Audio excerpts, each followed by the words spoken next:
Welcome to the Marvel Cinematic University podcast. I'm your host, Anthony Canton III, and I am joined by my brother in arms, the co-host, the super producer, Jake Christie.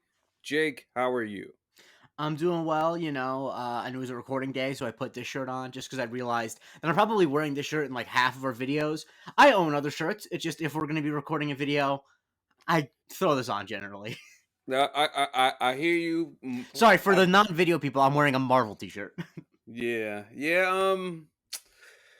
Jake, I gotta say, so this episode is going to be about the movies this summer. We're gonna talk about our favorite movies this summer. Jake has a few more than I do, but we're gonna go through the top four, and then Jake's gonna give his entire list. But Jake, I gotta say, last week we recorded an episode and we Mm-hmm. talked about news and notes. We talked about a lot of things. We talked about Ahsoka and we got Mm-hmm. into all the nerd stuff you can get into. Mm-hmm. But what we closed the episode with was a question that I asked you about the New York Jets.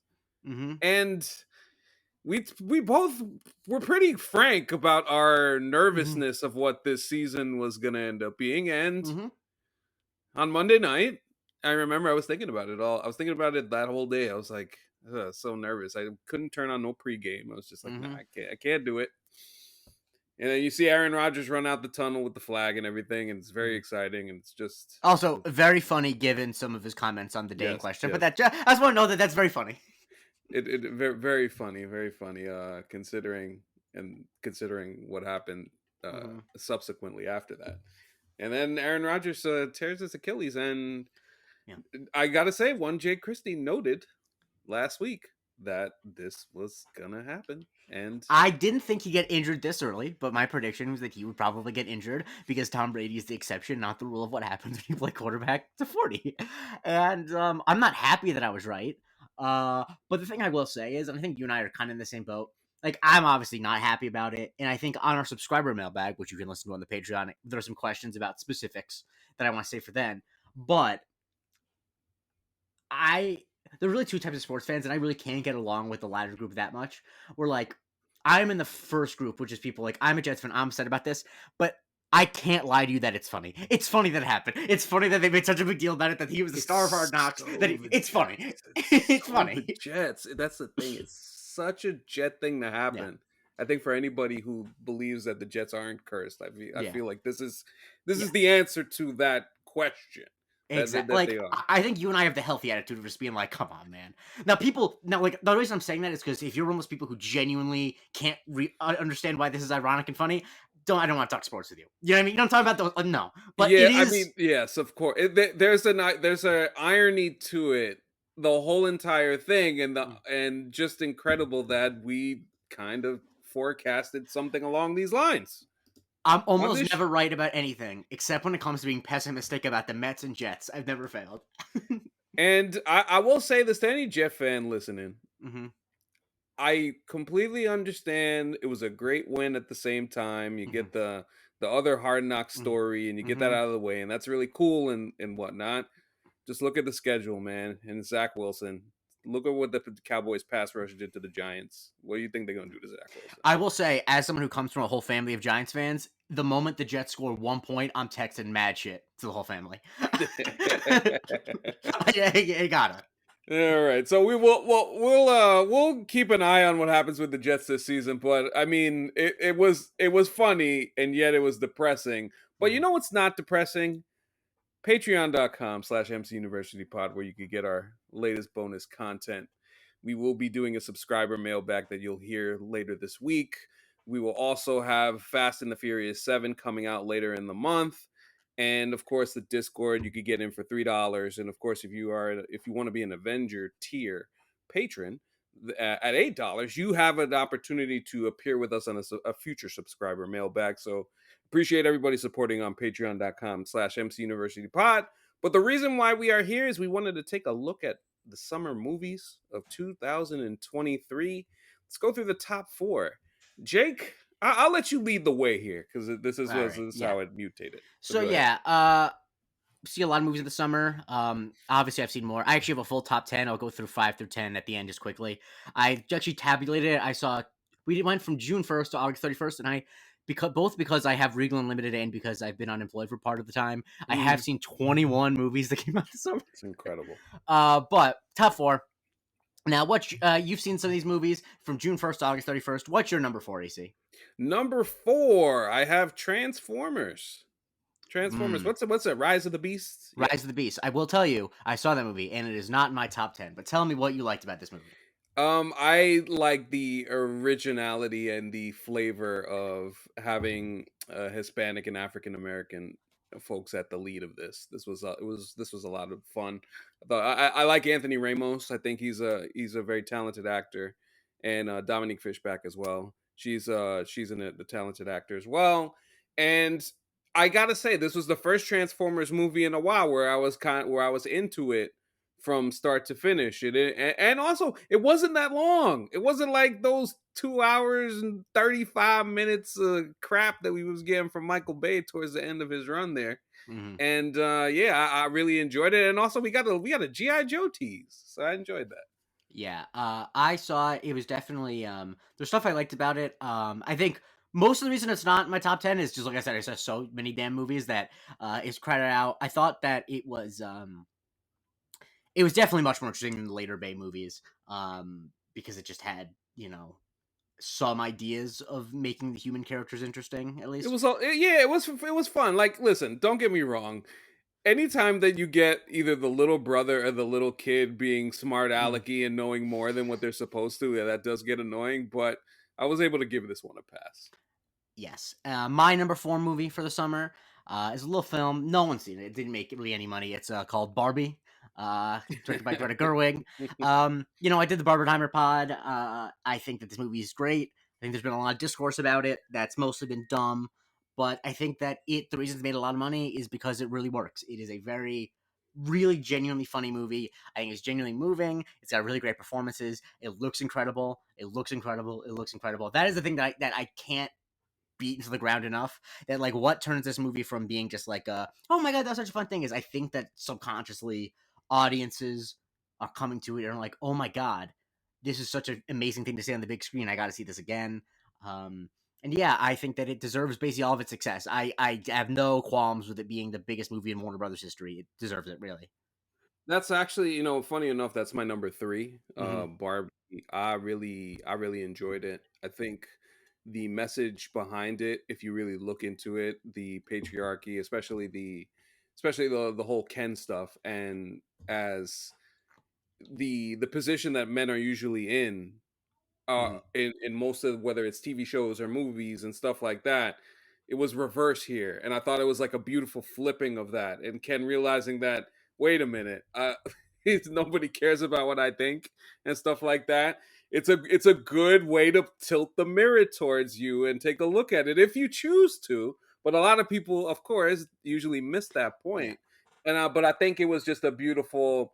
I thought that message itself was beautiful, and I thought the movie itself, visually, like you said, was very, very good.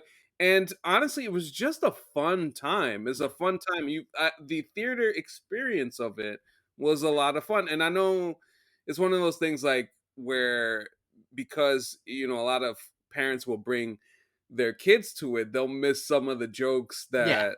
that come through in the movie, but I just thought I had such a good time. My wife and I had a really good time seeing it, and it's a movie I would definitely see again. Hmm. I'd see again, and yeah, it's nice to have something along those lines, and I hope Mattel doesn't go too crazy with Hmm. trying to spin off franchises of it, because I think this is kind of like perfect as it is. Yeah, and it's also so rare these days to see a movie with this that's this big that like actually nails elements as opposed to like it's not funny for a big budget movie. It's funny for a movie. It's a genuinely fun. Like I think that that's the thing that is Yes. easy to miss in this discussion of it. That like I think the message is great. I think that there's some point like it is laugh out loud funny, which is a Mhm. thing that not a lot of movies these days that are like even Marvel movies which have funny moments. Most of them are kind of like they're not laugh out loud moments. That's a And good fake laugh. and yeah, I also just think like because I remember when my mom saw it with my aunt and my two younger cousins And my mom was kind of like, originally, like when she called me on the way home and was like, I was kind of surprised, like, because she thought it was going to be, she was a little disappointed initially because she thought it was going to be like a, girl power, like girls can do anything type movie. And I think the thing that's really interesting about it, and obviously women can speak this better than I can, but I think that it is very nice to see a movie that, even though obviously the feminist themes of it are pretty basic, and the most annoying people on the internet are like, you thought that movie was like feminist? It's like 25 years behind. It's like, talk to someone from your hometown about women's rights. You're gonna understand that we don't all live in New York, okay?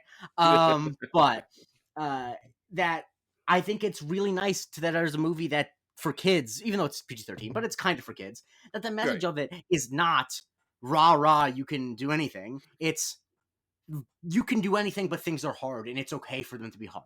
Because I think Yeah. that so much of our media for kids just builds them up, and not that it's bad to appeal to people. Because I think the opposite message of like you should teach people that the world sucks. It's like, no, that's gonna just make kids sad. But to teach people that, like, even if something like Barbie media will convince you that you can do anything if you put your mind to it, because women can do anything, it's understandable then if you try to do something and you find the world smacks you back down to think that you're the Yeah. problem, But it's like, no, it's hard for everyone. And also, once again, it's so funny. I actually also just read a thing where Greta Gerwig said it in the original cut of the movie. There's a line in the opening sequence. Marie Curie like was quoted, or like had like a fake Marie Curie, and they have a line of Helen Mirren saying, "All right, fuck off, Marie Curie," which is the thing I really need to hear.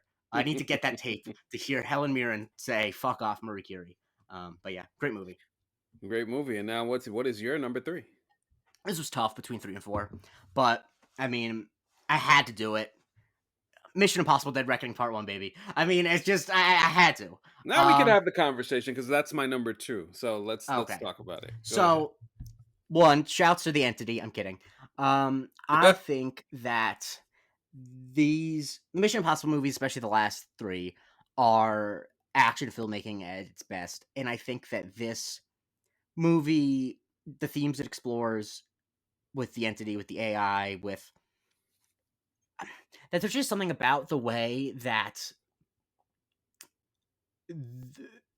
his movie just so perfectly, I think, does the villain of like technology versus humanity, because it's not like because it's not humanity as a whole. It's not like the Terminator where they're trying to save all of humanity. It's a kind of what it realizes that like the most important aspect of humanity is our friends, and so the entity doesn't need to threaten to blow up the world. The Hmm. entity just needs to threaten to kill Ethan's friends, and that is the real battle. To me, that movie just when you think of Rogue Nation or Ghost Protocol or Fallout, like I think of how 4, 5, and 6 really elevated Mm-hmm. the Mission Impossible franchise, and this I feel like continues that same theme. Even if Mm-hmm. I feel like Fallout is like a little bit better than this, Yes, Fallout's the but best one. yeah, Fallout's the best one to me. But I thought this one was in its own right Mm-hmm. just some really incredible stuff. And again, you get to see Cruz running. You get to Mm-hmm. see Cruz having some surprising tender moments with Mm-hmm. Haley Atwell, and just seeing him in the gang Mm-hmm. and Luther. I mean, the, when I think about the Mission Impossible franchise and what it's given us over these numbers of years since the first one, it is incredible that the quality of movie is this high at this Yeah. point. Yeah, and it is such an achievement to me, even though it's funny because I think this one was 2 hours and 49 minutes. Mm-hmm. I did not. The funny part about it is I thought I felt the runtime, but then I saw it a second time, and then I was like, "Oh no, I'm right. Like I'm back in. Yeah. I'm back in." And it's Yeah. like all this is cool, and then you get into the whole climax of Mm-hmm. jumping off the cliff Mm-hmm. and that whole thing and getting in the train. There's so many different aspects of it, and also, listen, man, I'll just be straight out and quite honest with you. Mm-hmm. There's just so many beautiful women in this movie. It's just I like mean, it incredible feels stuff, like man. watching the movie. I feel like the Mark Jackson camera roll meme. You know what I mean? Just Oh my but and I think that's great about it too. Is this one feels like it feels like they eventually realized like you can't keep topping the stunts necessarily, god. because like I don't know, the Fallout helicopter chase to like fight is so crazy. And like obviously the parachute thing is also incredibly crazy. But the thing I like about this is it feels like there's a lot of smaller action sequences that are more character based. Like the whole chase with Haley Atwell and Tom Cruise in the tiny car is like, it's obviously super complex, but the thing that makes it so entertaining is not that they do a crazy thing that a car chase has never done before. Like it's a pretty standard car chase, not Yeah, like, but like there's nothing in it that makes you go, oh my god, that's crazy, right? It's just it's you've seen it in movies, yeah, but it's because it's so character driven. And I think that that's the thing that these movies have really honed in on is that like, you know what makes it more heart pounding to see a man ride a motorcycle off a cliff and parachute when when you're concerned for the well-being of the woman on the train, when he's on the phone with his best friend who's worried about him. Like when you have all of these character moments feeding into it, it makes it more intense. It's not because as much as I love the Fast and Furious films, the stunts are generally silly and kind of not connected to anything. Whereas right. these are so character based. I mean, especially like I said, where they're intercutting with Haley Atwell's character as Vanessa Kirby, possibly maybe getting found out, and you're worried about her safety, and it's like that is what adds tension. It's not just about like, oh shit, we gotta drive a car through another building. Like that's fun, but it's not the same as oh my god, is he gonna save her life? Yes, they tend to make the stakes of these action scenes feel more weighty and in a way that that feels good. I mean that train scene, and you have Ethan coming onto the train, and then the whole thing collapses, and then he asks her if she's okay, as you mentioned. It's like these little touches, because this flashes back to the previous conversation where he's like, once you're a part of this, I got you, like that, stuff like that.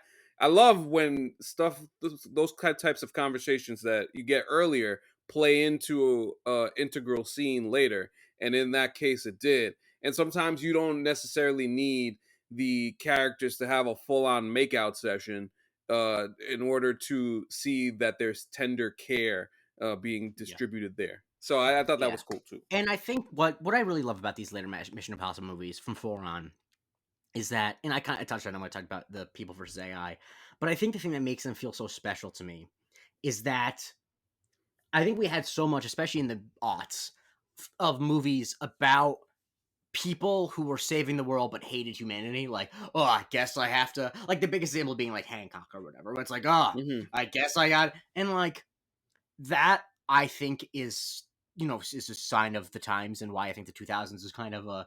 Not that there's not great art from the 2000s, but some of it's like so culturally rotten where you're like, geez, we really were fucked up. Um, but like, I think there is something so beautiful about this character Ethan Hunt, who is a preternaturally great at everything person. He's a superhuman, right? And that he so easily could turn into a robotic character who's like, I just have to save the world because it's my job. But it's like, no, he is going to save the world because he loves people. That is a thing that is completely always clear. That he doesn't. The moment I talk about with Haley Atwell, he does that because he cares about her. That is never lost. And I Yes. think that a thing that I think why I've always loved the MCU more than the DCU, even beyond the quality of the movies, is that that's the thing I think the MCU, to its credit, has almost always had. Where like I'll occasionally will have one or two characters that are kind of cynical, but it's generally like no. If you're gonna make a movie about the end of the world, center a character that actually cares. It's like I just no, I'm not that interested in. You never are confused about what Ethan Hunt's motivation is. It's like no, if the whole world ends, then Benji dies, and he can't let that happen. You know? If you know this podcast more so than anything else, we're a bunch of softies. We love our friendship. We love our love, Yeah. love, baby. That's what we about here. And Mission Impossible continues to do such. And I can't wait for part two whenever that comes Yeah. out. Obviously strikes and whatnot, but hey, listen, well, I'll be waiting for it. I'm Uh-huh. I'm ready. I'm ready for part two. And I swear to God, if one more outlet reports how much money they lost without talking about the fact that they kept their entire crew employed for 6 months of a shutdown, which no other major movie did. No other major movie did that. Yeah, they lost a lot of money. The movie cost $260 million because they had to employ an entire crew of people for 6 months when they weren't working. Shut up. Stop it. They did a great thing. Let's not punish them for it. Anyway. And also, don't Yeah. let that box office shit take away from the fact that shit was fire. No, of That's course. that's all. I'm yeah, I think I know most people who listen know not to do that, but it's very Yes. annoying where it's like, yeah, the reason why other movies lost less money is because they had their entire crews unemployed. I'd much rather the movie lose some money, you know. And also, I think they made a miscalculation on the Barbenheimer experience and what that was going to Yes. be. Oh, they definitely thought that it was more dangerous to come out after Indiana Jones to come out before Indiana Jones than it was to come out before Barbenheimer, which is an understandable risk. Like, I can understand why a studio head would think that, but that is, I think, why you should have people under the age of 30 in the room here, because I could have told you that the Indiana Jones movie wasn't going to do that well, because like I think people under 30 like Indiana Jones, but like there's some franchises where I just want to like tap people on the shoulder and be like, hey, this is something that like people really don't care about. Like, I remember the first time I had that thought was when they rebooted Charlie's Angels, and I'm like, psst, people under 30 don't care about that as a franchise. Like that's a property. Like, I know you might, but like no, we care about other, but we don't care. Nah, I think it is interesting. I think 2023 is an interesting examination at the drug of nostalgia, and when you go to that drug, and people are kind of off it at this point. Like, There's people limits. people are looking for originality. They're looking for new ideas. They want fresh stuff, and it's clear and it's reflective in the box office.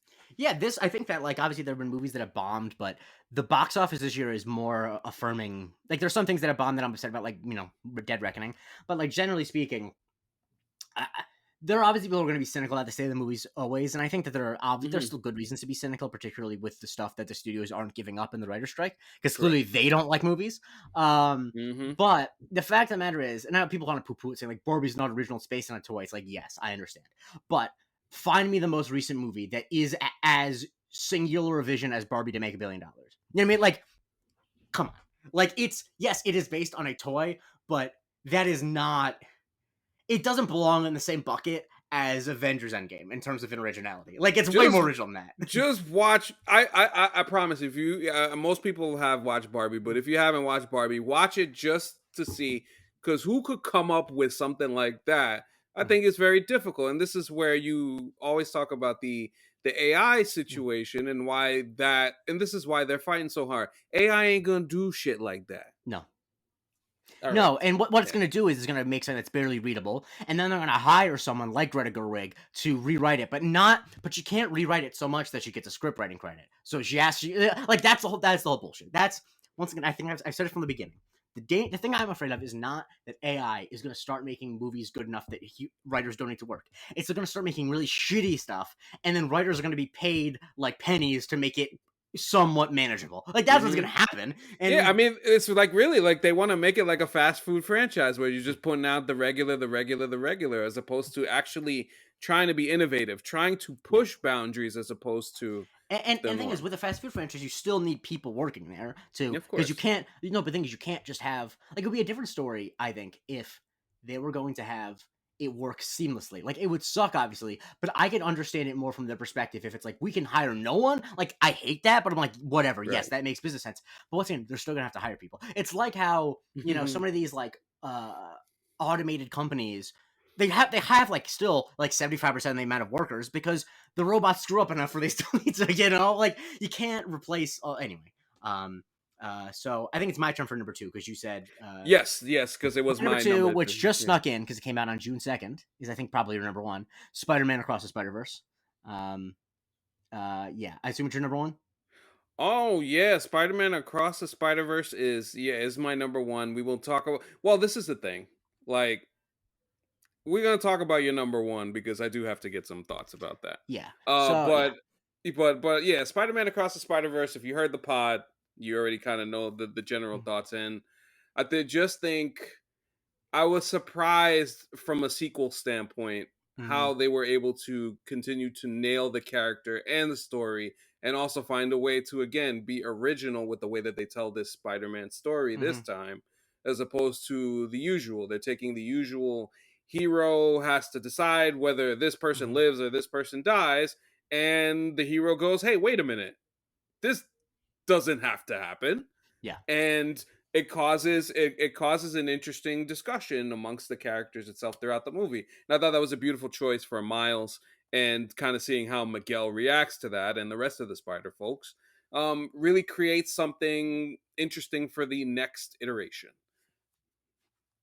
Yeah, and it's a movie that feels like joyfully maximalist, as opposed to like, it doesn't feel like there's so much shit in it because there's a corporate mandate, like you need to get X, Y, and Z in it. It feels like it has all the shit in it because the people who are making it wanted to put all the shit in it.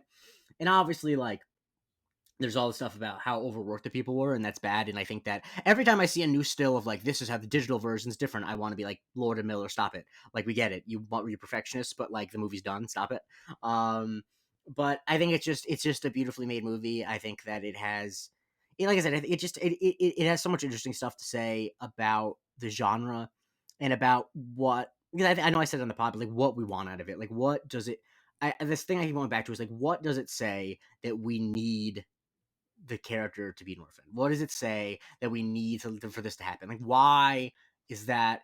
And does that mean, or is it because, like, I think the cynical read of it, and this is kind of what I think, is that like we need that to happen because we can't, because like if we acknowledge the fact that you don't need a tragedy to happen to you in order to be a hero, then we have no excuse for not being a great person. Like, what's our Right. excuse? I come from a two-parent household. I have a ton of resources. Why don't I do something great with my life? I don't. But if both my parents died, maybe I'd be spurred to do it. So like that, I think is the whole thing, and so that's why they all resent Miles, because Miles has a pretty stable life, so, and he's able to be a hero. Does that mean their parents had to die? Yada yada. I've been Yeah, through the this. Yeah. psychology of it is it's a really interesting look, and I hope they continue to do that in the Yeah. next installment. And so my number one, and I'm surprised. Okay, you really like Rise of the Beast more than you liked Oppenheimer. This is the thing. When I did this list, when I did this list, Mhm. I feel like summer movies. Okay, so you meant, okay, I get what you mean. So summer movies are kind of. This is why I wanted you to talk about it Hmm. because I know you did the Barbenheimer pod, Hmm. but I want you to talk about this here, and then let me talk how I really feel about this movie, which I haven't had to Of course, gotten to do yes. yet. And I will kind of explain where I actually have it in terms of movies I've seen this No, and year. I understand. I think that like I thought about maybe doing it as, like, just quote unquote summer movies, but to be honest with you, this movie's made like $900 million, so like fuck it, maybe it is a summer movie, like it's. But yeah, Yeah, anyway, yeah, but it's go and then I'll that's go. a definitional question, but I could talk about this movie forever. I think it is a masterpiece with a capital M. I really do. I think that it is it's just a perfect examination of what it means to, like, of so many, like, there's so many axioms you could put against, like, if you stand for nothing, to fall for anything. It's such a cheesy saying, but that I think applies here. Like, the road to hell is paved with good intentions. Cheesy saying, I think it applies here. Like, all Hmm. these ideas of how greatness can be corrupted if one is not vigilant about, if one with the capacity for greatness isn't doesn't remain in control of it, what can that rot? And what does that mean? And how can one atone? And what does it mean that our greatest people are flawed? What does it mean that we can achieve something that is objectively like an incredible achievement, like splitting the atom and making a nuclear bomb scientifically is a monumental work of science. Like, it's not like it wasn't easy. Like, that's the thing too. It's the hard thing to describe about it is like one of the greatest scientific breakthroughs happened, and it then costs hundreds of thousands of people their lives in a war. And I think that the themes, I think, are just, they're so universal, and I think it's also the thing about it, which is the most incredible thing about it, is that it is all of these things. It is about a fucking nuclear physicist in the 40s, 50s, and early 60s, and it somehow is as entertaining as any movie that's come out this year. Like, it has to think about it. It moves so well. I I was so stunned because so I you know that this movie is good because everybody says it's good. Yeah. So but it's one thing to hear it, but it's Mm-hmm. another thing to actually go see it for yourself. Mm-hmm. So I said, all right, I finally isolated a time when I can go, Mm-hmm. and it was nice to just see it at night. Mm-hmm. And as I was watching it, I had this thought come to my mind, especially after the second act came about. I was like, wow, this shit is awesome. This is a Yeah. great movie. All right. Mm-hmm. I'm just like, the bomb explodes and then he's Mm-hmm. having the speech and the rally and Which is the we're best scene in the getting movie, in my opinion. I think that scene we're is getting unfucking real. the visuals, the terror and Mm-hmm. all that stuff that Oppenheimer's seeing is like, it's like, I was like, oh man, I can't ask for any more. And then the fucking third act happens. Mm-hmm. I said this when I came out of the theater at the time. I've never seen a movie switch gears like that, and all the people are doing is talking. Mm-hmm. That's it. That's all Mm-hmm. that's happening. Mm-hmm. All they're doing is talking. You have these hearings, you have these side meetings, Mm-hmm. you have all of these conversations, and I was so glued and enthralled with Mm-hmm. what was happening. The performances are just so seamless, the Mm-hmm. transitions, the little moments here and Mm-hmm. there. Emily Blunt as Oppenheimer's wife telling him to buck up after Mm-hmm. he's crying after Mm-hmm. Florence Pugh's character spit the Uh-huh. bit and died. That shit was incredible. Like, Mm-hmm. she could have easily just been getting on his case for cheating on her, but Mm-hmm. nah. She's like, wait a minute. You did all this shit. You got it to the point where you were the one who wrought this atomic bomb. You made this atomic bomb. You killed all these people, and you gonna be sad about some lady? And it's not just that. I think the thing that's so great about it, and this is something that I kind of relate Ooh. to, because this is sort of when I do something bad, is kind of my instinct, is it is a perfect. I just love where she like reads him for filth and is like, you do all this terrible stuff, and then you make a show of feeling really bad for yourself and hoping that other people feel bad for you. But it's like, no, you made the mistake. You like she at this point she's talking about Florence Pugh, Yeah, but it's like also it's his whole problem. He drops the bomb, he makes the bomb, and I'm sure he does feel bad that he made the bomb. But guess what? Just because he feels bad about himself about it does not mean that he absolves himself for it. right. It doesn't mean that you didn't do the thing. You Yeah. did the thing. And I just love that all of this crumbles to a degree because some guy didn't like what this guy said about him. Yeah. Yeah. One offhand comment, Mm-hmm. which it does show you Yeah. the humanity Mm-hmm. of people and Yeah. what happens when egos are involved. And when we're talking about egos in some of the biggest decisions in government that affect everybody's lives, and we're not talking about just the country, we're Mm-hmm. talking about the world, and somebody was upset about something, Yeah. and because of that it Mm-hmm. turns into a whole shit show that has everybody spinning around Yeah. trying to do power grabs and all of this other stuff. That is cinema. That is peak cinema And I right think it's not because it's not just the comment. Obviously, that's the catalyst of it. But beyond that, it is, and I think it's a perfect like that storyline. I think is the most applicable today because it is an example of how in government there's a group of people who think that they should be ruling, and they are never the experts. Like Louis Strauss was a lowly shoe salesman. I'll call him that because he's a dick and he doesn't want to be called that. But he was a lowly shoe salesman who worked hard and he raised up the ranks. And like he is not qualified to talk about nuclear policy, but he like and is one of the big problems of the government today, and I think kind of honestly in a lot of ways in both parties, more so obviously in the Republican Party, like every problem, but like is that people who are like powerful in government think that they should make the decisions because they're powerful, not because of expertise. Like Mhm. he's like, how dare Oppenheimer think that just because he knows how this shit works means that he should make these geopolitical decisions? Like this has nothing to do with like he thinks like it's like oh, I mean it's a perfect example of the military industrial complex of like Right.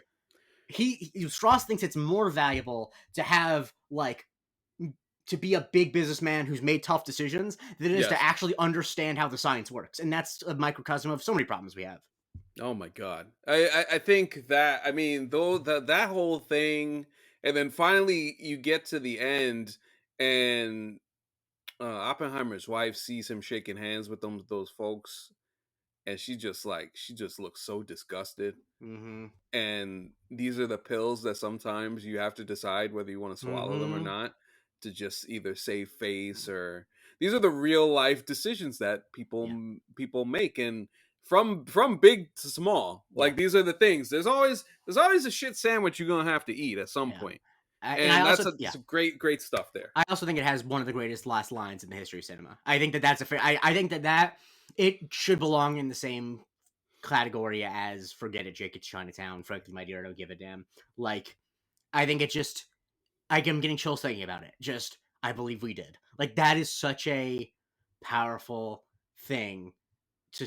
And once again, I think that it is such a because it's like it's not a movie about a president. It's not. It's a movie about the type of person who can only become world like can only become one of the most powerful people ever to live in a very specific circumstance. Like a nuclear physicist who lectures at Berkeley is very rarely going to be one of the most important people to ever live.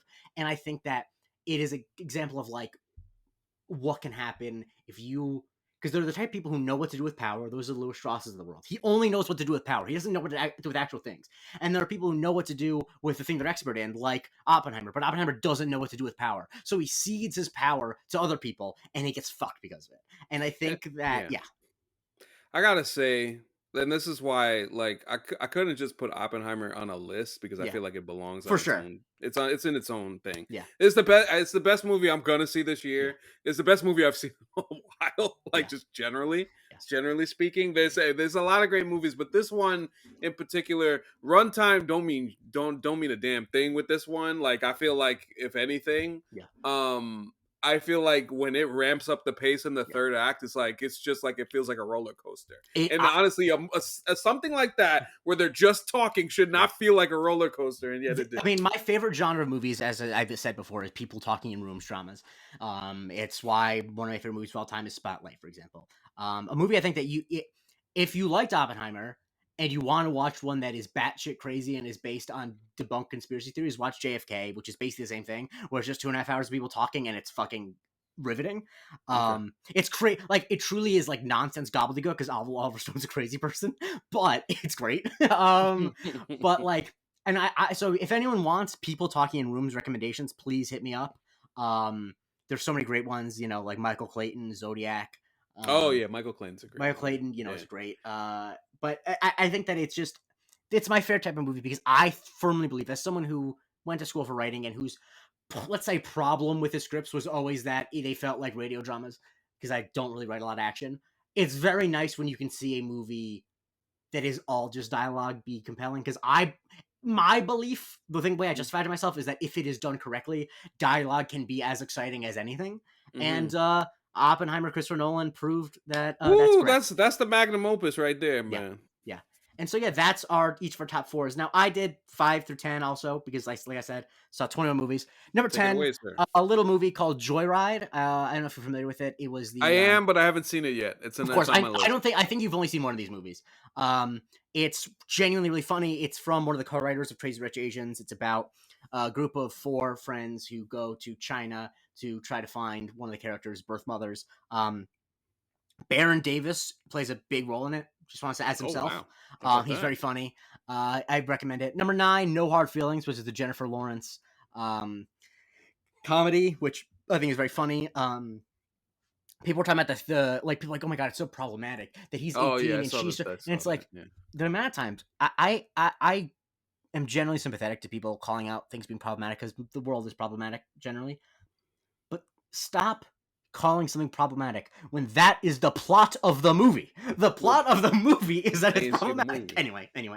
They didn't see the movie. No, and I will say there was someone who made a note, and I will make a tweet I saw that was very funny, is that someone said Netflix is going to release data this week because Netflix, No Hard Feelings just hit Netflix. It has become the most paused movie of all time. There's a scene that people are going to probably pause. It's I don't know if you're familiar that Jennifer Lawrence does basically a WWE like assault on 3 pranksters fully nude. like does like a Stone Cold Stunner and like it's just like an RKO on a dude on a beach completely nude.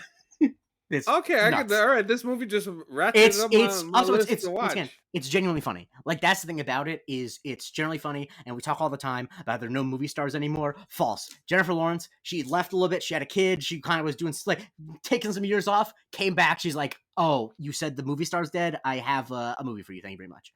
Okay. Number 7, number 8, TMNT Mutant Mayhem. Can I get a bacon, egg, and cheese? Bacon, let me get a bacon, egg. Yo, let me get a bacon, egg, and cheese. Yeah. What a nice movie. That was nice. That was just such a nice. It's like it took me back to a time when all I cared about was watching the Ninja Turtles. It also was the perfect example that any possible thing you put on screen will become extremely exciting and hype if you put Ante Up, Robin Hood's Theory by M.O.P. underneath it. Oh, the music choice. Oh boy. That's I feel like Seth Rogen is really curried. I think he was. I get the vibe that he was someone who was not. That was mostly beloved by white stoners, and I feel like with from his recent choices, I think he's endeared himself to other communities. There you go. That was awesome. I enjoyed that movie. Yes. Number 7 is an incredibly quiet movie that is probably like maybe objectively the second best movie on here, called Past Lives. It's a movie that no one who's listening probably has seen except Michael Springthorpe. It's a I am. tiny. By the way, just full disclosure. Mm, Yesterday, I got halfway through it, and my other resource mm, made the thing freeze. So I'm mm. trying to find another Past Lives. resource. Yes, past life. All right, I'll And try I'm to find something for halfway you. through, and I think it is a genuinely like beautiful movie. Like it is so. I can't. It's not even because it's so such a simple far concept. I like it.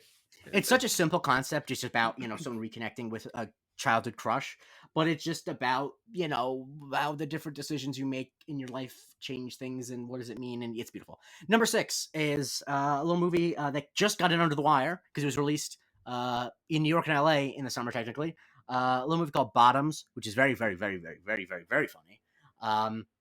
And I recommend seeing it in theaters if it's still playing near you, because Okay. if I hear this is not this, you have a child, so you have 2 children, so you can do whatever you want. But once again, whenever I hear people be like, when they post like a video from like a comedy that came out in 2004, and it's like, why don't we get movies like this anymore? It's because you wait until they're on Netflix to go see them, and if you wait till Netflix to see something, you are telling the studio we don't want this anyway.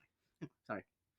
Once again, not Yeah, I you, mean, because you're a busy you telling person. the truth. You You're a telling the busy truth though. person, but the fact of the matter is, studios make so much less money when something's on streaming that you might as well just not see it at all if you're gonna Could wait to I stream it. can I be honest for a Yeah. second? And no, it was funny. Like the other day, so for my birthday, my Mhm. brother got me a Regal gift card. Like he got me Yeah. a Regal gift card because Mm. I was like I've now tried to start Yeah. going, and then even my wife has been like, "Man, you go to the movies a lot." I'm Yeah. trying to go. I'm trying And to once go again, whenever I'm I not, and can. it's Yeah, really not you who I'm criticizing. It's like I people know. I my know you're age not. who have nothing to do, and it's like, oh, what do you mean? Like, come on, I'm like, saying you ain't gotta feel no type of way, no, Jake, about going on it about this it's just here. frustrating. It's fine. I It's totally understand. frustrating when I see people do it consciously, especially with a movie like this. Like Bottoms, which is a small movie, like an $11 Hmm. million budget, like is not the type of thing that like will automatically get made another one. Like there won't automatically be more movies like this, and it's like these are the movies. Skip the Marvel movie. Honestly, they don't need your money. These movies do.